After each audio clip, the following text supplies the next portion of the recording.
Baka pwede naman, Mr. President, ay anong tawag sa ganun? Follicle ba tawag doon? Test? Yung drug test. Baka pwede na po kayo follicle drug test. Who are you? Sino ka? To demand for that. Hindi ka papansinin ng Pangulo kasi sino ka ba? Hindi tayo sa nang maliit Pero ipinakita mo ang totoo mong kulay dahil gusto mong paupuin si BP Sara. Ngayon pa lang.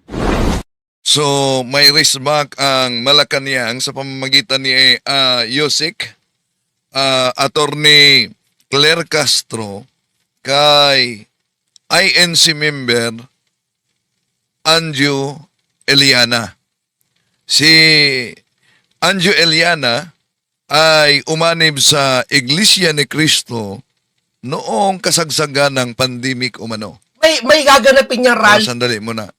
Ang rally yun. Ito ang Anjo Eliana, kilalang dating kasapi ng simbahang Katoliko sa kasagsagan ng pandemya noong 2020 nang mag-resign si Anjo sa Itbulaga. Matapos ito, napabalitang magiging host siya ng noontime show ng Net25, ang TV station na pagmamayari ng Iglesia ni Cristo.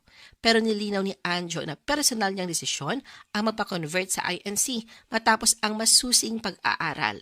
Hindi daw siya pinilit na sumama sa INC, sa halip, ito ay isang hakbang na ginawa niya batay sa kanyang sariling pagnanais na mapalapit sa Diyos. yun ang problema sa mga Katoliko lang sa pangalan, lalo na yung binanggit na lukewarm Catholic.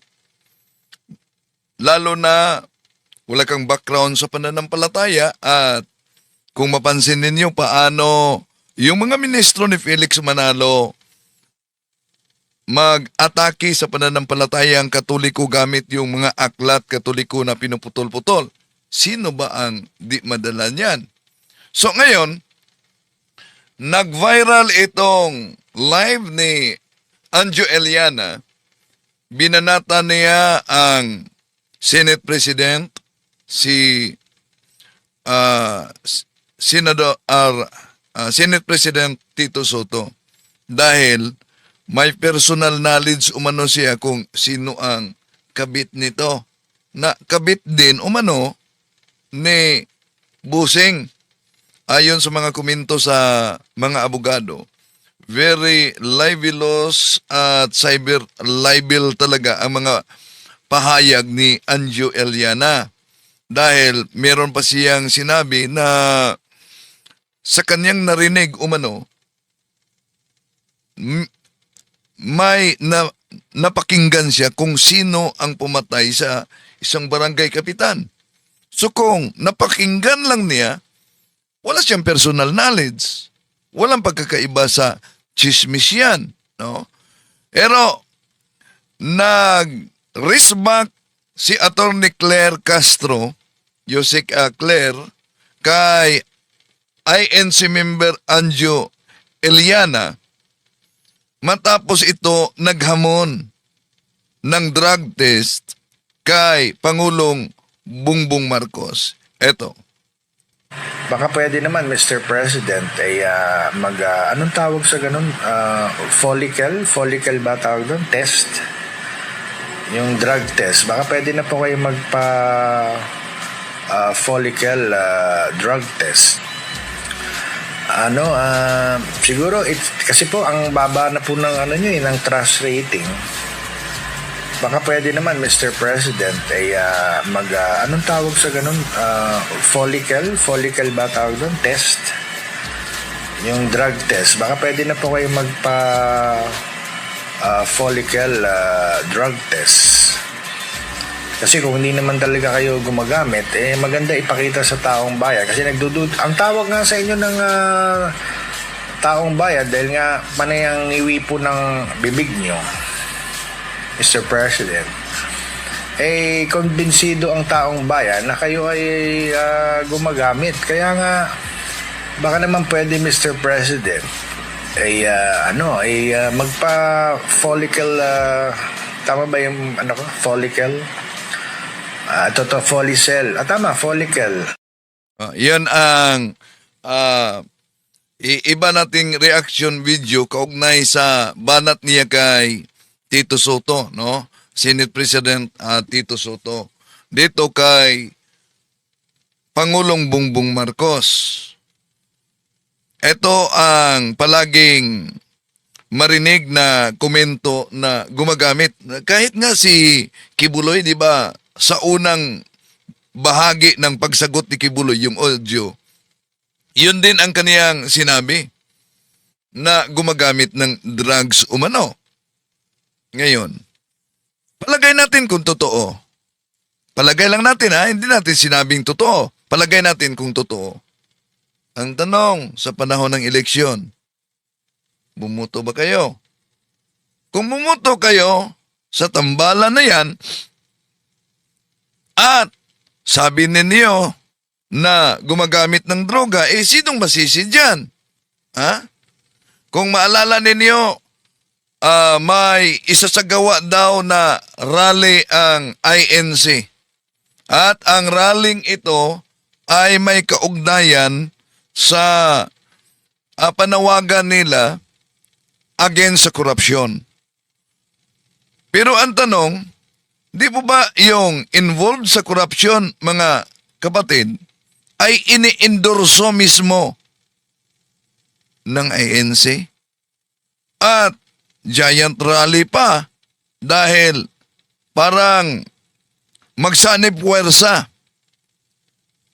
ang GIL at may napaulat na pati na umano ang kay Kibuloy? May gaganapin niyang rally itong mga to, pero hindi natin pwedeng sabihin na sigurado to.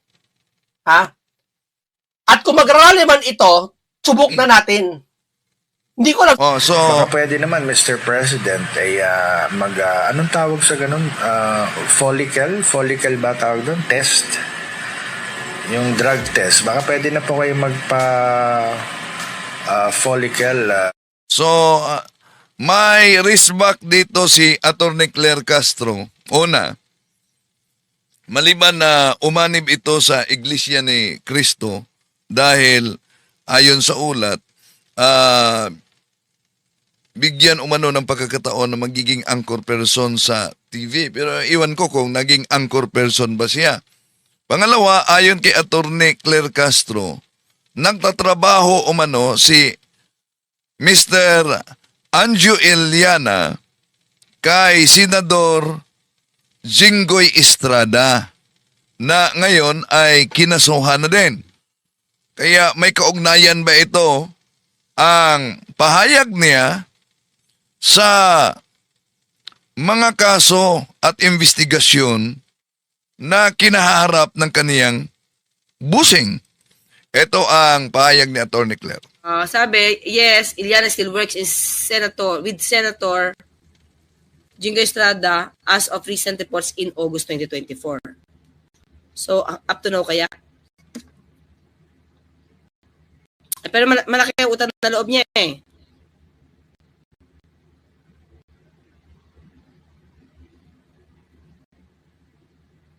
Diba? Malaki ang utang na loob niya kay Jinggoy.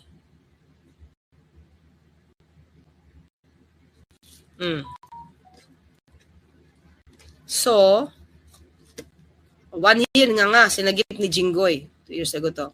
So, okay, ito mga clear. Ito kasi, maliban kay Tito Soto, meron siyang gustong mangyari. Ito. Alamin natin bakit siya ganito. Siguro, kasi po, ang baba na po ng ng trust rating. So what? Diba? So, bakit? Sino ba ang nag-rate dyan? Tatanong mo ba? Nakita mo ba yung trabaho ng Pangulo? O bulag ka rin? Tulad ng ibang mga DDS. Baka pwede naman, Mr. President, anong tawag sa ganun? Follicle? Follicle ba tawag doon? Hindi ko pa alam, parang di na lang sa'yo. Di ba? Kailan ba itong date na to? Parang didikta lang sa'yo. May nagdidikta ba sa'yo para masira ang Pangulo? Tignan natin, anong pwedeng behind this? Ang drug test, baka pwede na po kayo magpa follicle drug Okay? test. Sige. Bakit, mga clear? Bakit siya nagsasalita ng ganyan? Ito kasi yung talagang plano niya. Ito yung plano nila. Hindi lang siya. Ibigay na natin kay BP Sara. Pag bumaba si BBM kasi 3 taon lang naman 'yun eh. No. Di ba? Hindi naman 6 years 'yun eh. So yung natitirang 3 taon na para kay BBM mapupunta kay 2.5 na lang nga eh. 2.5 bigay. Ganun lang yun. So, disturb kayo. Kaya sinisiraan niyo yung Pangulo kahit wala kayo ebidensya. Di ba? Ebidensya, hanggang yan ang pagpipilitan nyo, hair follicle test, bakit hindi mo ito binanggit sa panahon ni Duterte na umaming nagmamariwana siya? Na umaming nagfe-fentanyl siya to have that feeling ng cloud 9. Di ba? Dating Pangulo Duterte umaming nagmamariwana at the time na siya presidente to keep him awake. Yung pala, kaya pala niya sinisira ng Pangulo kasi gusto niya si BP Sara agad ang umupo. Diba? Bakit? Ba't ka nag-iingay? Na natin kay Sara. Makikita pa natin kung ano yung niya. Di mo ba nakikita yung niya. performance ni BP Sara ngayon as Vice President? Di mo nakikita? Sabi niya, makikita pa natin ang performance niya. So, wala ka nakikita ang performance niya? Niya, performance niya. 2.5 bigay na natin kay Sara. Makikita pa natin niya, performance So, niya. wala ka nakikita ang performance ni BP Sara. So, gusto mo itry. Diba? Gusto mo itry.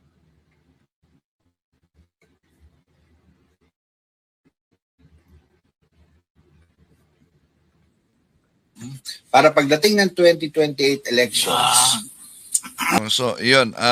Ni-research talaga ni Attorney Claire Castro at lumabas itong video na may pahayag si Anjo Eliana na sa planong bababa sa pwesto si Pangulong Bongbong Marcos and then papalit si Vice President Sara Duterte. based, Oh. ibigay na natin Makaka-clear, ang gusto niya, ito na titirang panahon ni Pangulong Marcos Jr., umupo na si VP Sara. Para sa susunod na election, i-elect natin si VP Sara. So, ilang years? 9 years? Gloria 2.0? Di ba? Ngayon ang tanong natin, bakit mo gusto na mawala ang Pangulo sa pwesto? Dahil ba lumalala na yung pag-iimbestiga ng mga maanumalyang flood control projects? At kailangan mo talagang magsalba? Mga clear. Tandaan natin, pag pinaupo nila si VP Sara at tanggalin nila ang Pangulo, yang mga nakakasuhan ngayon, hindi na yan maaaring managot.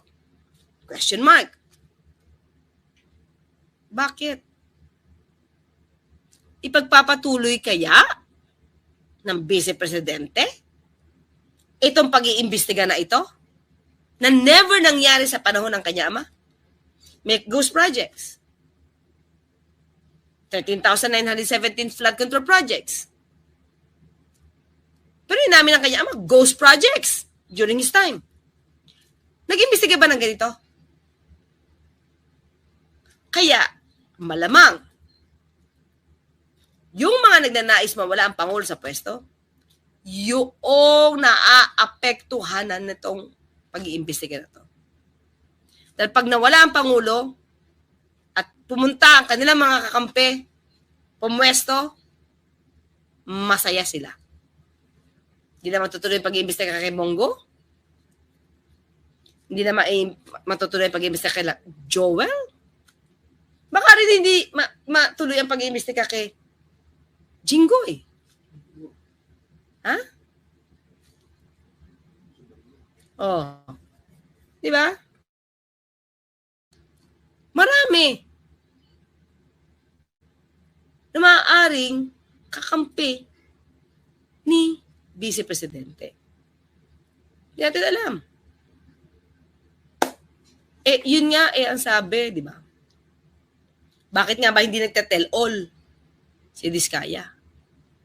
May ipinangako ba yung mga retired generals na di umano nagpaplano ng distab? At meron pa nga mamumuno sa transition. At later, ang iuupo ay si VP Sara. So gusto nila mawala ito para yung mga naiimbestigahan ngayon ng mga kaalyado makaligtas. Yan ba yung gusto nyo? Ha? Anjo Iliana? Diba? Nakakataka lang kasi kay Anjo Iliana. Diba? Ano ba mga naging kaso nito? Ba't hindi ka nananalo?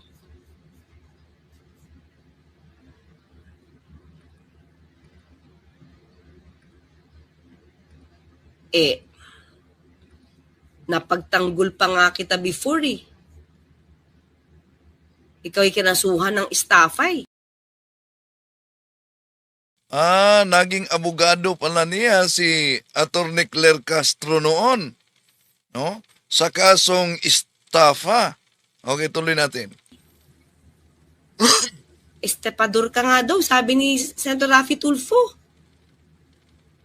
Diba? So ano ang estado sa kaso na estafa kung si Atty. Claire Castro at binanggit itong sabi ni Tulfo na estapador? Dahil sinasabi nyo, wala naman kayo kinita doon sa school. Pero galit na galit sa inyo si Senator Raffy Tulfo.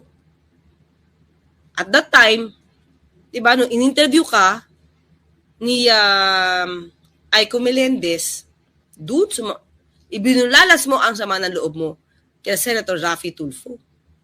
Pati yata sa Itbulaga, sumama yung loob mo eh. Diba? Pero, based sa salita mo, oo nga, dapat hindi ka agad pagbintangan bilang estapador. Diba? Pero nagsuli ba kayo ng pera nun sa mga bata? Sinuli niyo ba yung mga pera? Kasi kinatagay yung mga bata sa inyo eh, dahil wala pala, hindi daw pala kayo accredited na school. O diba sabi nga natin, ako pa sabi ko nun, paano masusuli kung may natutunan yung mga bata? So siguro hindi lahat masusuli. Kasi may natutunan. Pero sinuli niyo ba? Oo, natulfo to. Dahil sa di umanong panloloko nila. Pero ayoko naman silang i-judge. Diba mga Rhea? Ayoko silang i-judge.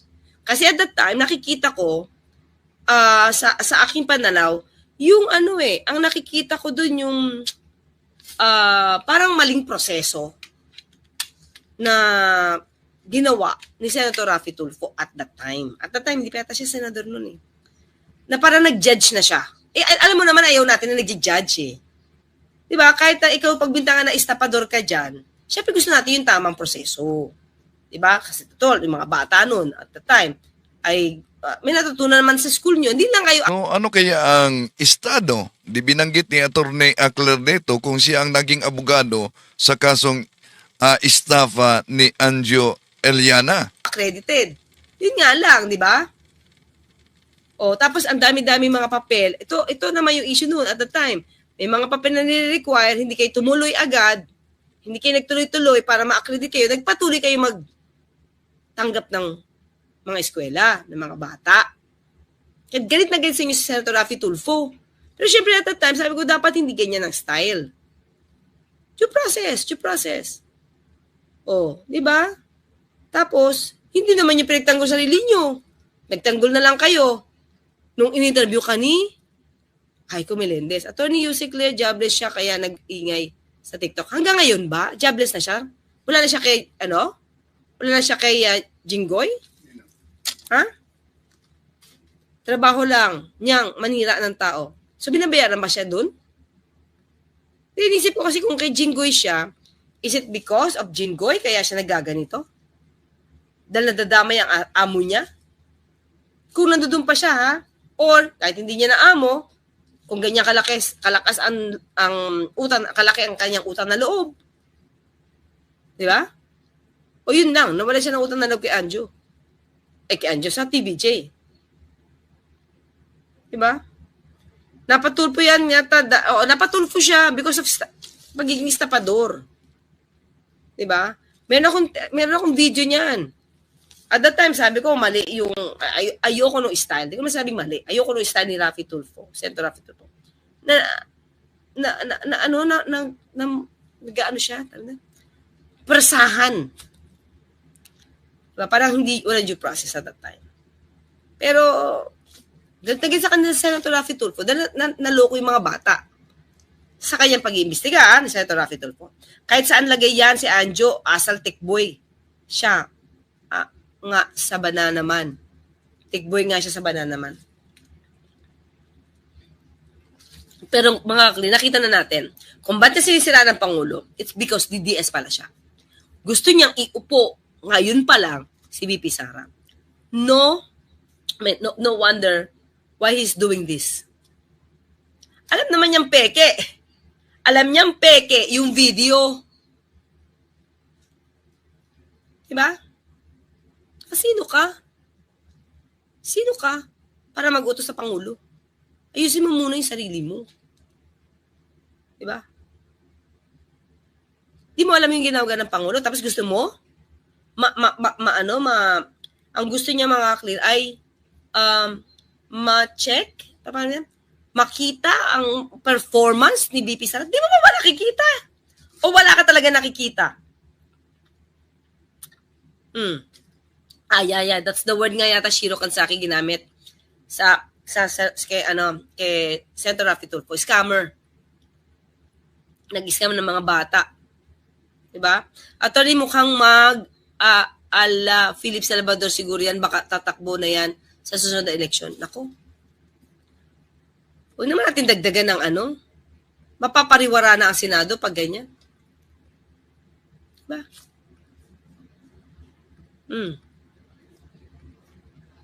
Ano nangyari sa'yo? Oh?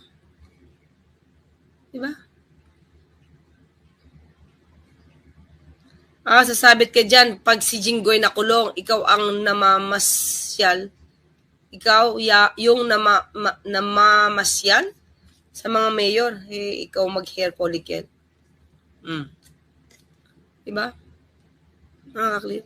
Hindi, makikita mo naman hindi galing sa puso Meron na siyang gusto. Ay, nandito si Chris Ulo. Hello Chris Ulo, thank you sa pagdalaw.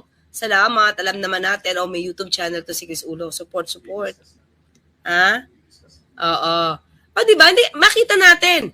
Gusto pala niya Chris Ulo na umupo si VP Sara sa natitirang panahon ni Pangulo ngayon. So nakita mo na kung bakit siya nagre-request ng ganito. DDS talaga siya. Diba? Pare-pareho na naratibo.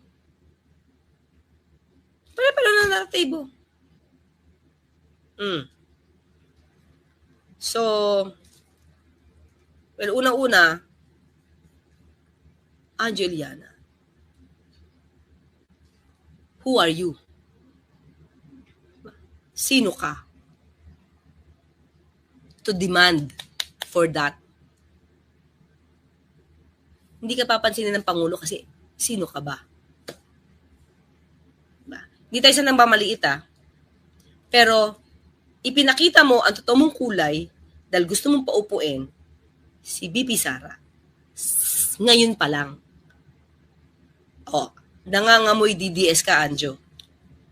Wala kang kredibilidad. Di ba? Wala kang credibility. Wala ka na prove na anuman. Di ba? Tutulong ka lang sa mga bata. Sinabihan ka pang scammer. Di ba? So yun lang. Although sabi ko nga ayoko nung style ni Senator Raffy Tulfo, yung style na, alam mo yun, brusco masyado, gusto ko due process. Pero wala, mga bata nagreklamo sa'yo. Mga magulang. Kaya ba hindi kayo nakabalik sa politika? Kasi nandun na yung nakabahid na sa balat ninyo yung tawag na scammer. Pera lang yun. Diba? Pera lang yun. Nakakita ng magagamit na material sa TikTok, Itbulaga ang ginamit na TikTok. Yeah. Yan ang raceback ni Atty. Claire Castro sa naunang pahayag na nag-viral ni INC member Anjo Eliana na dating kaanib sa Itbulaga. At grabe din ang kaniyang banat kay Senate President Tito Soto. Sa susunod, ating pakita yon mga kapatid.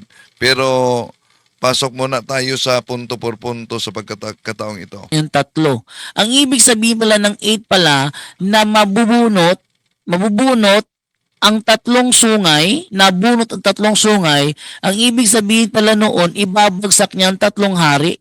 O ngayon, ano daw sabi sa verse 8? Sabi sa verse 8, ito ay magsasalita ng kayabangan. O, anong ginawa sa verse 25? Ito, magsasalita siya laban sa kataas-taasang Diyos at uusigin niya ang mga banal ng Diyos. Sisikapin niyang baguhin ang mga pista at kautusan. Ipapasakop sa kanya ang mga banal ng Diyos sa loob ng tatlot kalahating taon. Tinanong ko si Reynaldo Condino. Sabi niya dito, uusigin niya ang banal ng Diyos. Sino ang santo? Sino ang mga santo na pinatay ng Romano Katoliko? May naisagot ba? May naisagot ba ang SDA, ang kanilang legendary debater na si Jerry Laig? Ang sabi ni Jerry Laig na ang mga banal ng Diyos na inusig daw ng Romano Katoliko ay yun daw yung mga Hudyo at mga Mohamedan. Ha? Mohamedan? Alam niyo ba kung ano yung Mohamedan? Mga Muslim yung Mohamedan. Mga Muslim yun, tapos santo. Ano nangyari?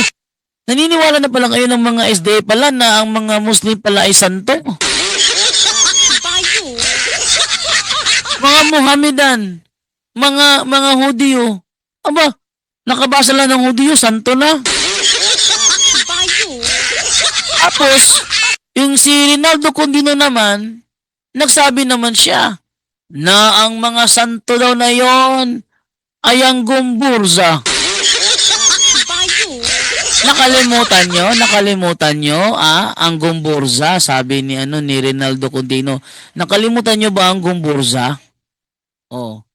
Tapos, tinanong ko si Reynaldo Condino, tinatanggap mo na ba ngayon na yung Gumburza na sinasabi mo ay mga santo pala? Anong sagot ni Reynaldo Condino? Biglang bawi. Ay, hindi ako sangayon kasi mga Romano Katoliko yon. Okay, dahil Romano Katoliko pala. So, tinatanggap mo ngayon na Romano Katoliko pala ang inusig at hindi ang nanguusig.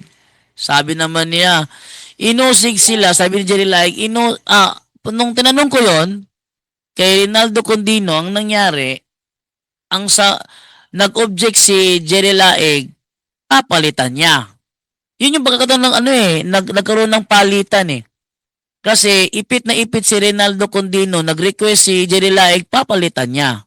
Yung pinalitan niya si Reynaldo Condino, sa kanya ko tinanong. Sabi ni Reynaldo Condino na yung Gumburza daw, yung mga santo na pinatay.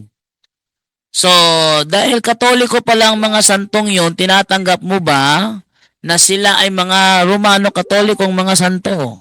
Ang sagot ni Jerry Laig, Hindi siya sang-ayon na sila ay Romano Katoliko sapagkat sila ay nakonverter na sa Adventista. Sabi ko naman, saan mo nabasa na history na ang Gumburza ay nakonverter sa Adventista? Ang sagot naman ni Jerry Laig, wala sa history yan, nasa aklat namin na binasa mo. Kasi may binanggit ako na aklat nila sa Alpine Omega yon na si Santa Ana, si Santa Ana, pinatay sa palakol. Pinatay sa palakol nung pumatay sa kanya. Yung Saint Ana na yun, sinasabi ng kanilang Alpine Omega, santo ng Katoliko yon. O, pakita ko sa inyo yung yung mismong Saint Anna na yun na ito ay nasa ito. Pakita ko ito, ayan. Saint Cecilia pala. Saint Cecilia. Ito sinasabi, ito pakita ko. Ito. Saint Cecilia, ayan. Yang Saint Cecilia na yan, nasa kanilang aklat na yan. Oh. This statue represents Saint Cecilia after her death by the executioner's axe. It is in Rome in the church dedicated to her. So, etong Saint Cecilia, nasa kanilang libro ito sa Alpine Omega.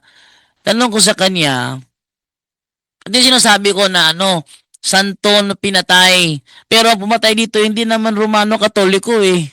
Ang pumatay dito, yung yung paganong Romano. Hindi Romano Katoliko. Oh. Ano nangyari? Ito yung pinagbatayan ni Jililay na sinasabi ko raw sa kanilang aklat na santo pinatay, pero ang nakapagtataka, ba't na tinugma sa Gumburza? Nahanapan ko siya ngayon ng history, sabi niya, walang history. Ang pinagbatayan ko lang yung libro namin, kasi kapag libro namin na nagsabi, ibig sabihin, na-converter sa Adventista yan. Ang tanong ngayon, saan mo nabasa na ang Gumburza pinatay dahil na-converter sa Adventista? Yung mga nanonood sa amin sa debate, nagsipagtawanan na. Nagsipagtawanan na. Namatay sa ang Gumburza 1872. 1906 nakapasok ang Seventh-day Adventist sa Pilipinas. Tanong, saan mo nabasa na pagkatapos ng ilang taon, sila paglabasan sa kanilang libingan para mag-converter sa Adventista? Lalong nagtawanan ng mga tao. Kasi nakita ang kalokohan ng kasinungalingan ng mga Seventh-day Adventist. Pero nakapagtataka, bakit sinasabi ni Lauro Labayoga na nung nasa SDA pa daw, hindi daw sinungaling. Napakasinungaling nga eh. Akalain mo, Gumburza, pinatay dahil nag-Adventista? Nangyari yun. Sino ang nagturo sa kanila abot sa Seventh-day Adventist? Namatay ang Gumburza 1872. 1906 nakapasok sa Pinas ang Seventh-day Adventist. Sino ang nag-convert sa kanila? Kasinungalingan talaga itong talaga. Kung ang Santo Papa ang sinasabing Little Horn, nagpabagsak ang Little Horn ayon sa Biblia ng 3 hari at balikan ng Daniel 7:25. Sabi dito, uusigin niya ang banal yung 24 tayo 24. Sabi sa 24, 3 hari ang kanyang ibabagsak. Ibabagsak. Sino ang 3 haring ibabagsak na ito? Sabi nila yung Vandals, yung Herolai, at saka yung Ostrogoths. Pero nakapagtataka, bakit sinasabi ni Bresi Balansag, bumagsak na ang 3 bago pa dumating ang papacy. Bumagsak na lang yung 3 bago dumating ang papacy. Dito, pinabagsak sila ni Little Horn. Kung si Little Horn nagpabagsak sa kanila at ang Little Horn ay yung Santo Papa, therefore, ang Santo Papa ang nagpabagsak. Kaso, ayon sa history, walang ni isa mang Santo Papa ang nagpabagsak sa 3 yon. Di kasi nungalingan talaga. Pangatlo, ito pa, Sa ikapitong kasinungalingan ng Seventh-day Adventist, sabi nila, ang Santo Papa daw ang tinutukoy na man of sin. Sa 2 Thessalonica chapter 2 verses 3 to 4. Totoo ba ito? O basahin natin. Anong sabi sa 2 Thessalonians? 2 Thessalonica chapter 2 verses 3 to 4. Ang sabi ganito. Huwag kayong magpadaya sa kanila sa anumang paraan, sapagkat hindi darating ang araw ng pagbabalik ng Panginoon hanggat hindi pa nagsisimula ang huling paghihimagsik ng mga tao sa Diyos. So ito ay mangyayari sa pagbabalik ng Panginoon. Hindi mangyayari ang pagbabalik hanggat hindi pa nagsisimula ang huling himagsikan ng mga tao laban sa Diyos. At hindi pa dumarating ang masamang tao na itinalaga sa walang hanggang kaparusahan. Sabi nila dumating na daw ito at ito daw yung Santo Papa. Verse 4. Ano ang mga palatandaan ng taong ito? Kakalabanin niya ang lahat ng sinasamba at itinuturing na Diyos ng mga tao. Paano ngayon yan? Isa sa sinasamba at itinuturing na Diyos ng mga tao ay ang Allah. I am referring to Islam. Ay ang Allah. Sinasamba ng mga Muslim ang Allah, tinuturing ito na Diyos. Kung ang Santo Papa ang tinutukoy dito, sinong Santo Papa ang kumalaban sa Allah? Meron ba? Wala.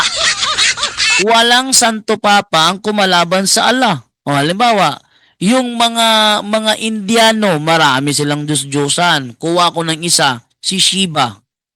Isa sa mga Diyos-Diyosa na sinasamba ng mga Indiano.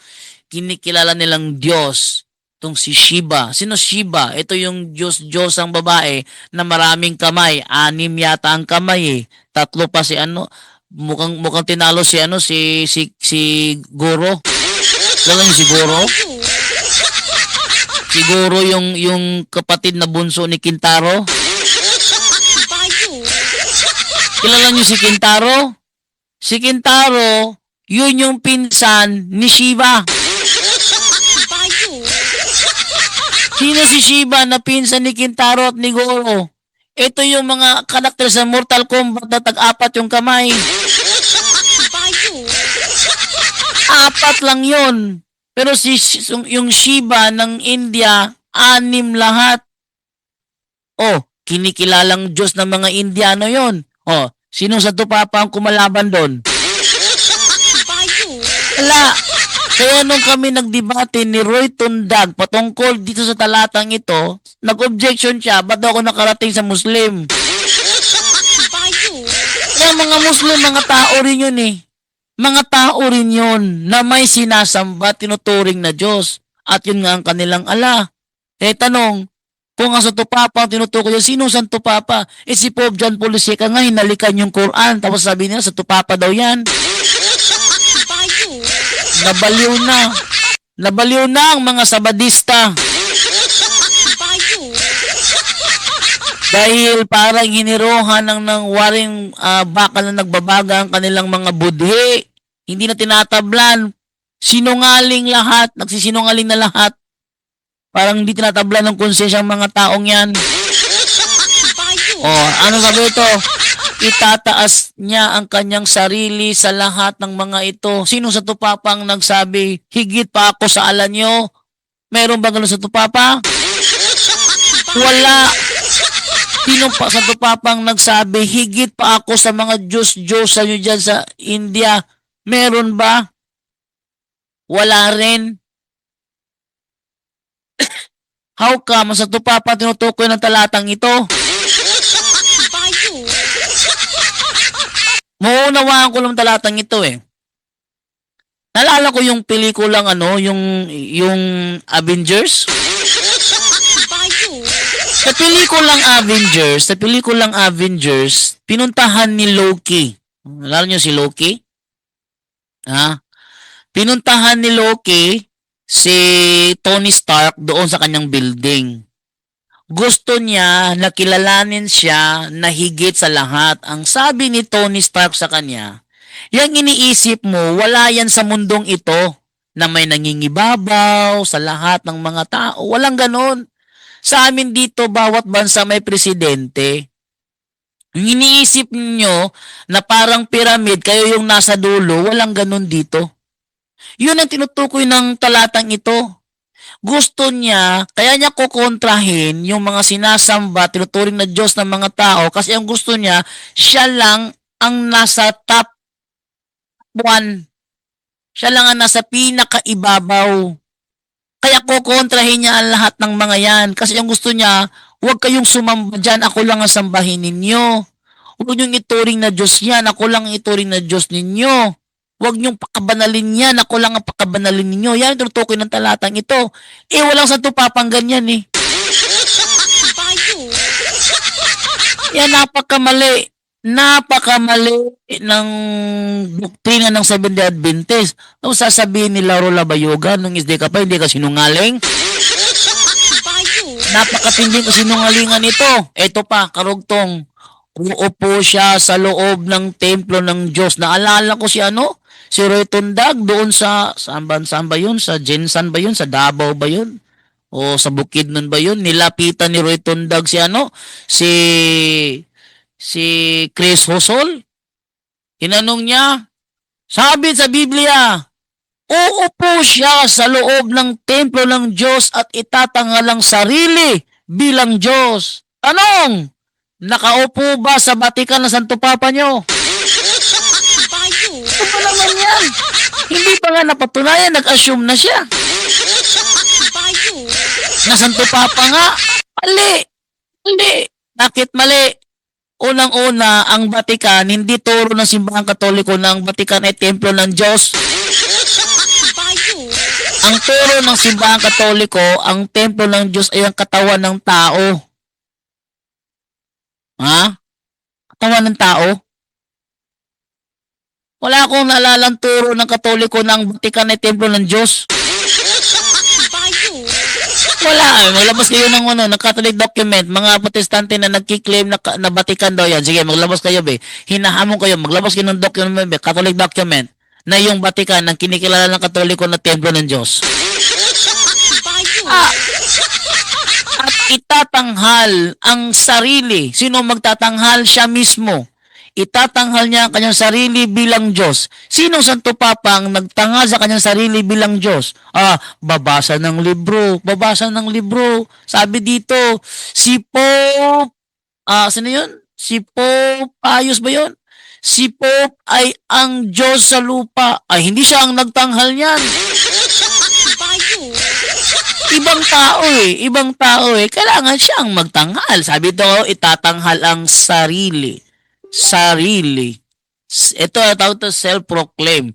Itatanghal ang sarili. O sino sa tupapang gumawa niyan? Wala. Ang binasa na dokumento, iba ang nagsabi. Bagsak ka rin. Sabi naman ni Johnson Namikan, ang pagtatanghal daw sa sarili bilang Diyos, ito ay pamumusong at ito daw ay ang kumpisal. Matinding kasinungalingan ng mga Seventh-day Adventist. Ang kumpisal daw ay isang paraan para pagtatanghal sa sarili bilang Diyos. Kasi ang Diyos lang daw ang nakapagpapatawad.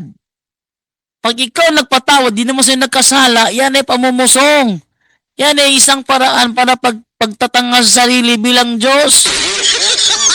Kasinungalingan talaga itong si Johnson Namikan, tandaan nyo ang gabing ito baka ito'y putulin ng mga SDA yung video ko tapos sabihin na, tingnan mo si John mismo umamin. Ano pang kasinungalingan ng mga Seventh-day Adventist? Nasa ikawalo na tayo. Ito, kawalo. Kasama daw ang Katoliko sa tinutukoy sa Isaiah 60:17 na susunugin. Kasama daw. Okay, meron tayong nakausap na Seventh-day Adventist dito. Si Kinkinito. Kinkinito ba yon? O ano, basta Kinkinito. O nakausap ko siya sa patungkol sa bagay na ito. Ano nangyari? Kasama daw ang Katoliko. Ating basahin nga kung kasama ba ang Katoliko dito? O, natin na sa Isaias tayo, Isaias 66:17. Ito tayo. Sabi dito sa Isaiah 66:17, sinabi ng Panginoon. Alam mo natin, pa tayo sa screen yung Bible. Sinabi ng Panginoon, sama-sama mamamatay ang mga nagpapakabanal at naglilinis ng mga sarili nila sa pagsamba sa kanilang mga Diyos-Diyosan sa halamanan. Mamamatay silang kumakain ng baboy, daga at iba pang mga pagkain kasuklam-suklam. Sabi nila, totoo ba napapatayin sila dahil sila'y kumain ng baboy? Ang sabi ko, hindi. Hindi. Sinabi na nga dyan, oh. Mali. Mali. Ay, ano paliwanag mo dyan? Sabi ko sa kanya, kaya sila papatayin kasi sila ay sumasamba sa mga Diyos-Diyosan sa halamanan. Yung kanilang pagkain ng baboy, ritual na lang nila yon sa kanilang pagsamba sa kanilang Diyos-Diyusan. Hindi sila papatayin dahil kumain ng baboy. Papatayin sila kasi sila ay sumamba sa Diyos-Diyusan sa halamanan. Hindi mo idamay ang Katoliko dyan. Kasi ang Katoliko, kumakain ng litson, kumakain tayo ng humba, hindi naman tayo sumasamba sa Diyos-Diyusan sa halamanan. Eh, sino ang tinutukoy ng talatang yan? Sino tinutukoy ng talatang yan? Eh, yung mga Israelita. Kasya? Ha? Israelita? Ano Israelita? Ba't Israelita? O, basahin ko po ito na kung si Israelita ito. O, 65:1 tayo magsimula. Sumagot ang Panginoon, nagpakilala ako sa mga taong hindi nagtatanong tungkol sa akin. Natagpuan nila ako kahit na hindi nila ako hinahanap. Ipinakilala ko ang aking sarili sa kanila kahit na hindi sila tumawag sa akin. Sino ang tinutukoy ng Panginoon dito na kanyang tinatawag kahit di siya kilala? Ito yung mga hintil. Mga hindi tutukoy niya dito na kanyang tinatawag na nagpakilala ako sa mga taong hindi nagtanong tungkol sa akin. Sino yun? Mga hintil. Oh. Natagpuan nila ako kahit na hindi nila ako hinahanap. Sino yun? Mga hintil. Ipinakilala ko ang aking sarili sa kanila kahit na hindi sila tumatawag sa akin. Sino yun? Mga hintil. O verse 2.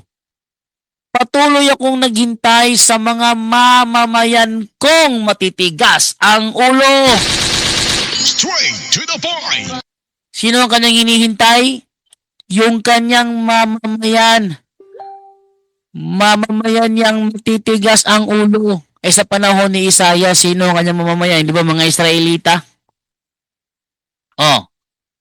At hindi sumusunod sa mabuting pag-uugali. Ang sinusunod nila ay ang sarili nilang isipan. Sino yan? Yan yung kanyang mamamayan na matitigas ang ulo. Ginagalit nila ako. Ipinapakita nila sa akin ang patuloy nilang pagsamba. Pagsamba sa kanilang mga Diyos-Diyosan sa pamamagitan ng paghahandog sa mga halamanan. Ito ang tinutukoy ng Isaiah 66:17 na sumasamba sa mga halamanan ng paghahandog sa mga halamanan at pagsusunog ng mga insenso sa bubong ng kanilang mga bahay. Umuupo sila kung gabi sa mga libingan at sa mga lihim na lugar para magipag-usap sa kaluluwa ng mga patay. Kumakain sila ng karne ng baboy at ng iba pang pagkain na ipinagbabawal na kainin. Anong sinasabi ng Isaiah 66:17, mamamatay silang lahat na nagpapakabanal sa kanilang sarili para sumamba sa kanilang mga Diyos-Diyosan sa halamanan. Itong mga taong ito nagpapakabanal ba? Verse 5, sinasabi nila sa iba, huwag kang lumapit sa akin, baka ako'y madungisan. Mas banal ako kaysa sa iyo. Nainis ako sa ganitong mga tao at ang galit ko sa kanila ay parang apoy na nagniningas sa buong maghapon. Itong mga taong ito, mga nagpapakabanal ito. Sila tinutukoy sa Isaiah 60:17. Kaya kapag nagbasa ang SDA ng Isaiah 60:17, i-cross-reference nyo ang 65 verses 1 to 5 para matukoy kung sino tutukoy ng verse 17. Kasama ba yan ng mga Katoliko? Ba hindi? Ba't nila sinasama? Kasi mga sinungaling sila. Dinadamay nila para matakot. At pag natakot na, maiwasan ng baboy, magsabadista. Dinadaan nila sa takot ang tao para makonvert nila. Yan ang paraan ng mga Seventh-day Adventist. Baka may magreklamo dyan, pasok lang kayo. Number 9. Mahaba ito eh. Hanggang 21 yata yung ano ko, yung nailigpit ko.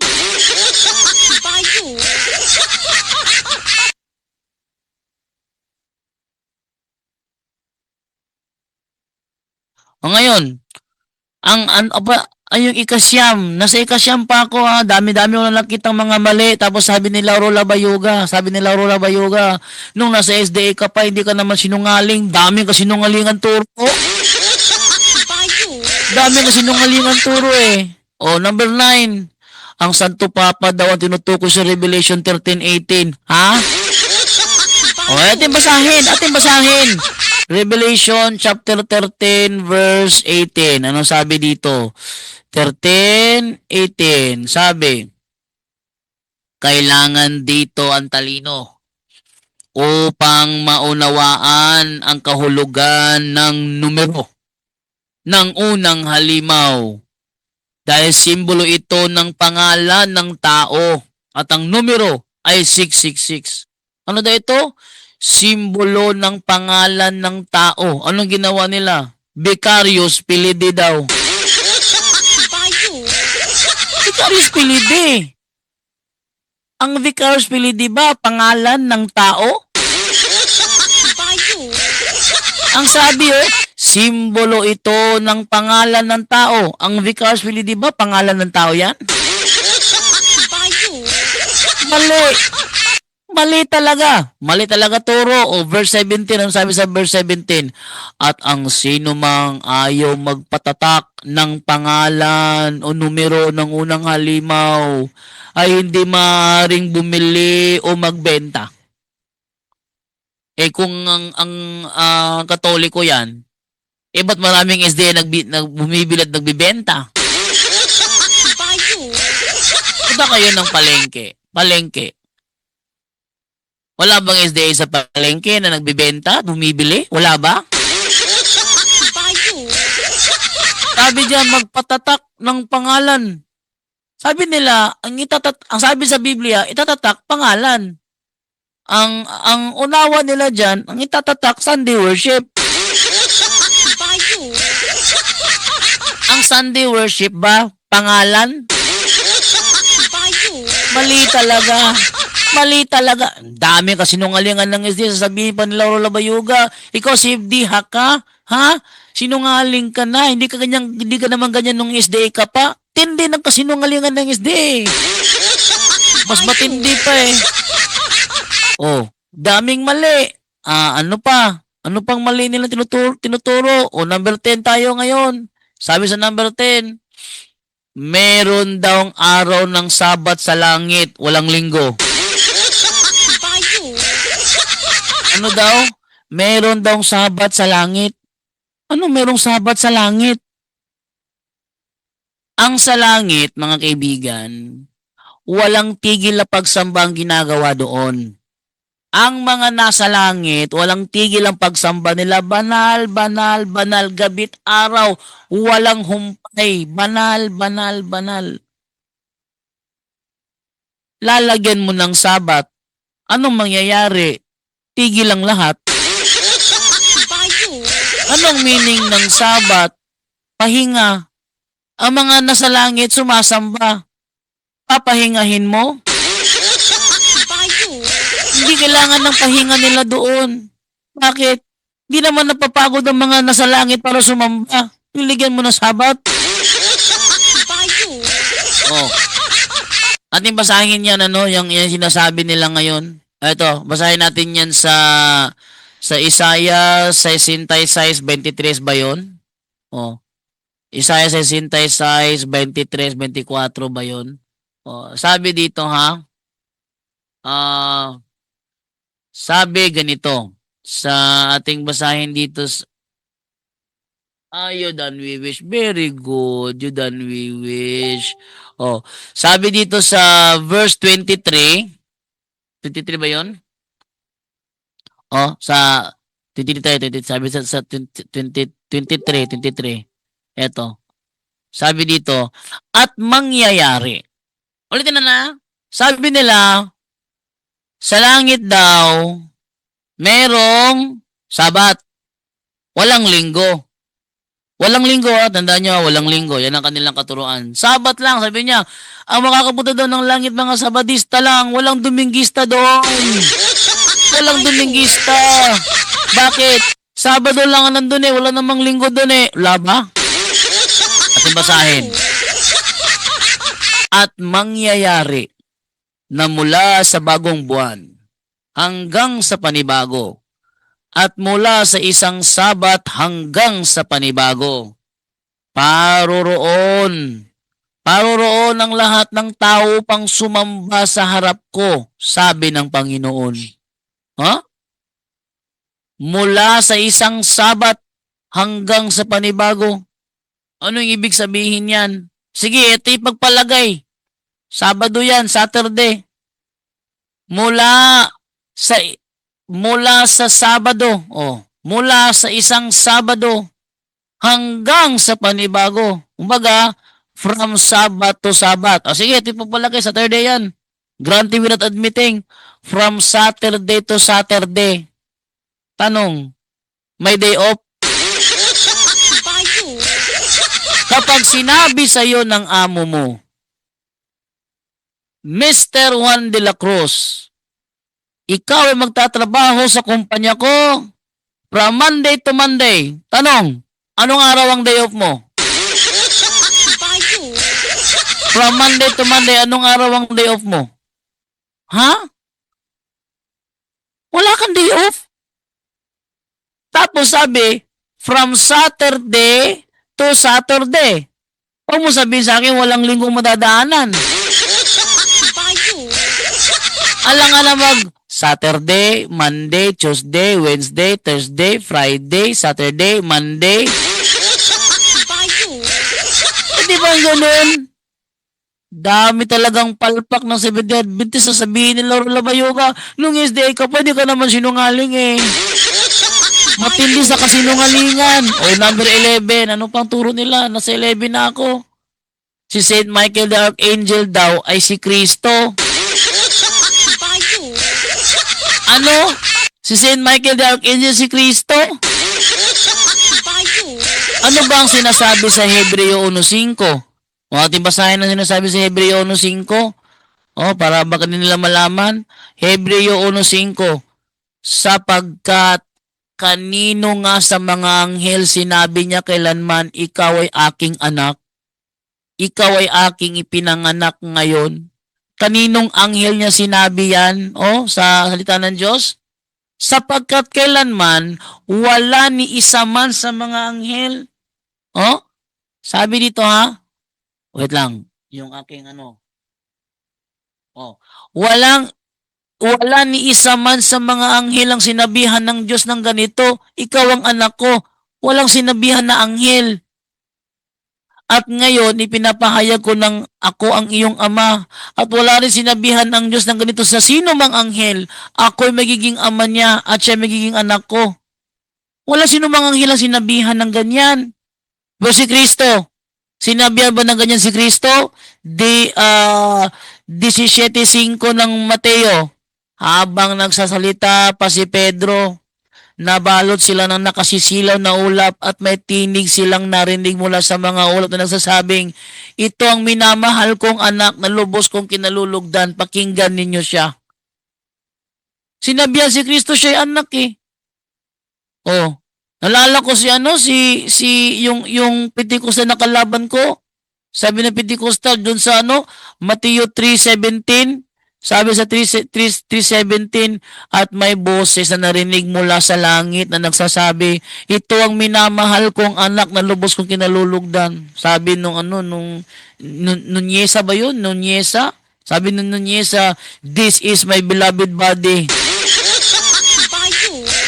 Ha? This is my beloved body? Ang sinasabi, ito minamahal kong anak.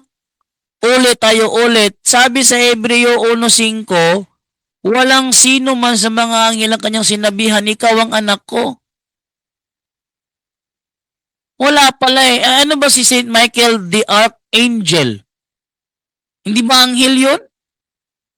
Anghel de la Guardia yan, ayon sa Daniel 9 eh. Daniel 9 ba yun? Si Michael the Archangel is Anghel de la Guardia. Sasabihin nila ngayon na si Saint Michael the Archangel daw ay si Kristo. Ha? Ano kayo? Hindi rin nyo rin O ano ba kasinungaling? Daming kasinungalingan. Ang Iglesia Katolika daw ang nagpatay sa mga Kristiyano at sa mga pagano.